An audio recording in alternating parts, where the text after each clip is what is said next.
నమస్తే, నేను సిరి. Go back Hindus అంటూ అమెరికాలో అయితే దాడులు చేస్తున్నారు. 10 రోజుల వ్యవధిలోనే 2 సార్లు అయితే అక్కడ హిందువుల మీద దాడికి పాల్పడ్డారు. అసలు హిందువుల మీద దాడికి గల కారణాలు ఏంటి, అసలు అక్కడ ఏం జరుగుతుంది అనే అంశాన్ని మనకు వివరించడానికి మనతో పాటు ఉన్నారు ప్రముఖ senior journalist, political analyst CS Rao garu. నమస్కారం సార్. సార్, ఇప్పుడు చూస్తుంటే అమెరికాలో గో బ్యాక్ హిందూస్ అని చెప్పేసి వాళ్ళు అక్కడ హిందువుల మీద దాడికి యత్నిస్తున్నారు. 10 రోజుల వ్యవధిలోనే 2 సార్లు దాడులు అయితే చేశారు. ఎందుకు మరి అక్కడ సడన్ గా ఇది స్టార్ట్ అయింది?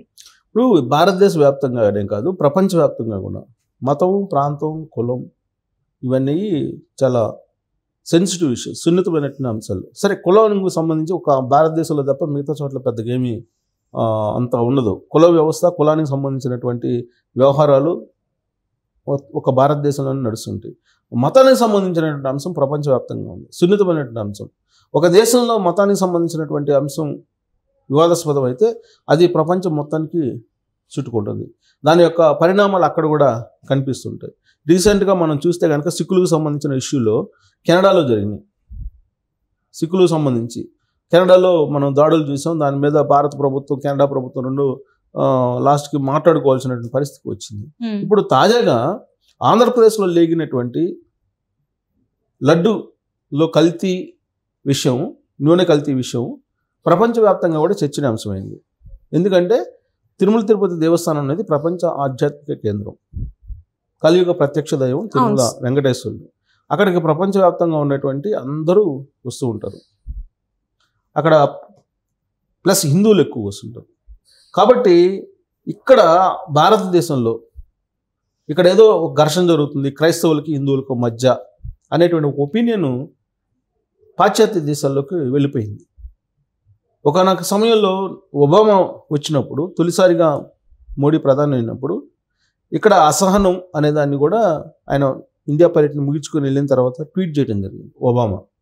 తర్వాత ట్రంప్ కూడా మాట్లాడారు. అనేక మంది మాట్లాడుతున్నారు భారతదేశంలో మత సామరస్యం అనేది లేకుండా ఉంది అనేది. ఇటీవల కాలంలో రాహుల్ గాంధీ అమెరికా పర్యటన వెళ్ళినప్పుడు కూడా ఆయన కూడా ఇక్కడ ఉండేటువంటి పరిస్థితులు సంబంధించి మతానికి సంబంధించినటువంటి అంశాలు ఇవన్నీ కూడా ప్రస్తావించారు.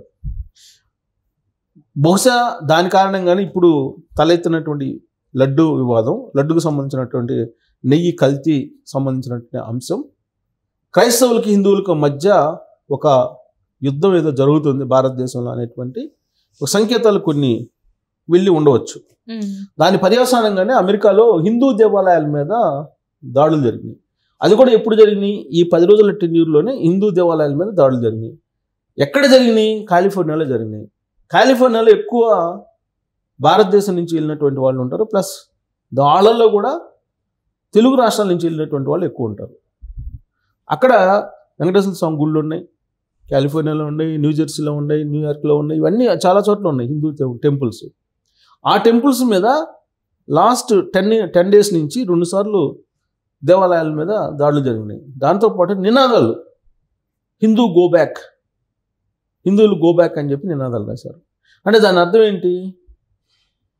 ఇక్కడ జరుగుతున్నటువంటి పరిణామాల యొక్క రిఫ్లెక్షన్ అమెరికాలో కనిపించింది. ఎందుకు కనిపించింది అక్కడ అని అంటే, అక్కడ కూడా జగన్మోహన్ రెడ్డికి సంబంధించినటువంటి ఇన్ఫ్లుయెన్స్ ఉంది.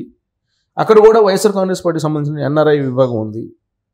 ఎన్ఆర్ఐ డాక్టర్ లోకేష్ గారు ఒక ఇంటర్వ్యూలో ఈ మధ్యకాలంలో జగన్మోహన్ రెడ్డికి సంబంధించినటువంటి టీమ్స్, జగన్మోహన్ రెడ్డికి సంబంధించినటువంటి మాఫియా అన్నాడు ఆయన. నేను ఆ మాట అనడానికి కొంచెం సందేహించడం కదా, ఆయన చెప్పింది అయితే మాఫియా అన్నాడు.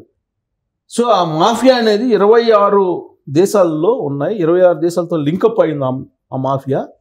కాబట్టి ఆ మాఫియా ద్వారా ఏదైనా చేయించగలడు అతను అని చెప్పారు. అది కనుక నిజమైతే ఇప్పుడు అదే మాఫియా ఇప్పుడు అమెరికాలో ఈ హిందూ దేవాలయాల మీద దాడులు జరుగుతున్నాయా, దాడులు చేస్తున్నారా, హిందువులు గో బ్యాక్ అనేటువంటి నినాదం చేస్తున్నారా అనేది కూడా అనుమానం వస్తుంది. సో ఎందుకంటే జగన్మోహన్ రెడ్డి ఆల్రెడీ గత 10 రోజుల నుంచి ఏం చేస్తున్నాడో మనం చూస్తున్నాం. క్రిస్టియన్స్ వర్సెస్ హిందువులు అన్నట్టుగా ఇష్యూని డైవర్ట్ చేశారు. ప్లస్ దాన్ని ఒక ఆంధ్రప్రదేశ్, తెలుగు రాష్ట్రాలకు కాకుండా దాన్ని దేశవ్యాప్తంగా దాన్ని మెల్ట్ చేశారు. ఎలా అంటే ప్రధానమంత్రి నరేంద్ర మోడీ గారికి, సిజేఐకి ఇద్దరికి లెటర్లు రాశారు. ఏం రాశారు లెటర్లు? భారతీయ జనతా పార్టీకి సంబంధించినటువంటి మంత్రులు సిఫారసు చేసినటువంటి వాళ్ళు కూడా కమిటీలో ఉన్నారు. సో కాబట్టి ఈ నెయ్యి కల్తీకి సంబంధించి ఏదైనా జరిగితే వాళ్ళతో కూడా ప్రమేయం ఉంది అని, అంటే దీన్ని దేశవ్యాప్తంగా తీసుకెళ్ళాడు ఈ ఇష్యూని. ఇదేమో ఆంధ్రప్రదేశ్ ప్రభుత్వ ఆధీనంలో కన్సర్న్లలో నడిచేటువంటిది తిరుమల తిరుపతి దేవస్థానం బోర్డు అనేది. దీన్ని దేశవ్యాప్తంగా జాతీయ స్థాయి ఇష్యూగా దీన్ని కన్వర్ట్ చేశారు జగన్మోహన్ రెడ్డి గారు. అక్కడి నుంచి ఇది ఇంటర్నేషనల్ ఇష్యూగా దాన్ని చర్చనీయాంశంగా మారింది. సో ఇప్పుడు అమెరికాలో దాడులు జరుగుతున్నాయి హిందూ దేవాలయాల మీద. ఇంతకాలం లేదు, ఇప్పుడు ఎందుకు జరుగుతున్నాయి హిందూ దేవాలయాల మీద దాడులు అంటే ఎన్ఆర్ఐ వైఎస్ఆర్ కాంగ్రెస్ పార్టీ విభాగం చేస్తుందా, లేదంటే జగన్మోహన్ రెడ్డి గారికి ఉన్నటువంటి 26 దేశాల్లో క్రిస్టియన్ మాఫియా ఏదైతే ఉందో వాళ్ళు చేస్తున్నారా, ఎవరు చేస్తున్నారు అనేటువంటి అనుమానం ఇప్పుడు ఉంది.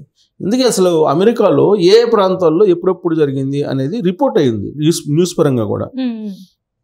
కాలిఫోర్నియాలో ఒక హిందూ దేవాలయం మీద గుర్తు తెలియనటువంటి వాళ్ళు దాడి చేశారు.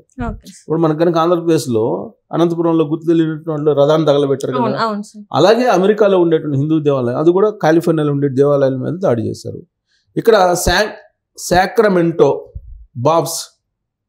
శాక్రమెంటోలో ఉన్నటువంటి బాబ్స్ శ్రీ స్వామి నారాయణ మందిర్ పైన, ఇది ఈ శ్రీ స్వామినారాయణ మందిరం అంటే బహుశా నేను అనుకోవడం నార్త్ ఇండియన్స్కి సంబంధించిన దేవాలయం. హిందువులు వెళ్ళిపోవాలి అంటూ నినాదాలు రాశారంట అక్కడ ఆ దేవాలయం మీద. హిందువులు వెళ్ళిపోండి, go back Indians, go back Indian హిందువులు అని చెప్పి రాశారంట. ఇక్కడ నినాదాలు రాసి విధ్వంసం సృష్టించిందంట అక్కడ వాళ్ళు గుర్తున్నటువంటి వాళ్ళు విధ్వంసం సృష్టించి హిందువులు గో బ్యాక్ అని చెప్పి రాసి వాళ్ళు వెళ్ళారు అక్కడి నుంచి అని చెప్పి రాశారు. అక్కడేమో కాలిఫోర్నియాలో, సో ఇక్కడేమో శాక్రమెంటోలో. ఈ రెండు కూడా 10 రోజుల వ్యవధిలోనే జరిగాయి. అంటే హిందువులకు వ్యతిరేకంగా దాడులు జరగడం అనేది 10 రోజుల్లో ఇది రెండోసారి అయ్యిందని చెప్పి బాబ్స్ ప్రజా వ్యవహారాల విభాగం, అక్కడ ఉండేటువంటి ప్రజా వ్యవహారాల విభాగం గుర్తించింది. ఈ నెల 17న స్వామినారాయణ మందిర్ న్యూయార్క్లో ఈ సంఘటన చోటు చేసుకుంది. ఈ సంఘటన తర్వాత ఈ బాబ్స్ ప్రజా వ్యవహారాల సంస్థ చాలా సీరియస్గా తీసుకుందంట. అక్కడ ఉండేటువంటి సిస్టమ్ చాలా సీరియస్గా ఉంటుంది. వాళ్ళని పట్టేస్తారు, ఇక్కడలాగా వదిలిపెట్టరు. ఇక్కడలాగా దాడులు ఎవరు చేశారు జగన్మోహన్ రెడ్డి గారికి ఇప్పటికి కూడా తెలియదు, ఆయన హయాంలో హిందూ దేవాలయాల మీద జరిగినట్టు దాడులకి. బట్ అక్కడ పట్టేస్తారు. అయితే ఇక్కడ ఏంటంటే అసలు అక్కడ ఎవరు చేశారు, ఇంతకుముందు ఎప్పుడు లేని ఇప్పుడు ఎందుకు వచ్చింది, అది కూడా ఈ 10 రోజుల వ్యవధిలో. ఈ 10 రోజుల్లో జరుగుతుంది ఏంది, తిరుమల వెంకటేశ్వర స్వామి ప్రసాదంలో నెయ్యి పంది కొవ్వు జంతువుల కొవ్వుతోటి ఇచ్చారు అనేది కదా, ఆ ఇష్యూ మీద రకరకాలుగా జరుగుతుంది. దీంట్లో తెలియాల్సింది ఏంటంటే జగన్మోహన్ రెడ్డికి సంబంధించినటువంటి ఎన్ఆర్ఐ విభాగం అక్కడ చేశారా, క్రియేట్ చేశారా, లేదంటే అక్కడ ఎవరైనా హిందూ వ్యతిరేక శక్తులు ఉన్నాయా అనేది తేలాలి. సో అది తేలేంత వరకు కూడా ఇప్పుడు వాళ్ళు బాబ్స్ ప్రజా వ్యవహారాల విభాగం ఆ దిశగా ఇన్వెస్టిగేషన్ చేస్తుంది. వాళ్ళు అరెస్ట్ చేసి క్లారిటీ ఇచ్చేంత వరకు కూడా ఇలాంటి అనుమానాలు అయితే ఖచ్చితంగా ఉంటూనే ఉంటాయి. Right sir, thank you so much. Thank you.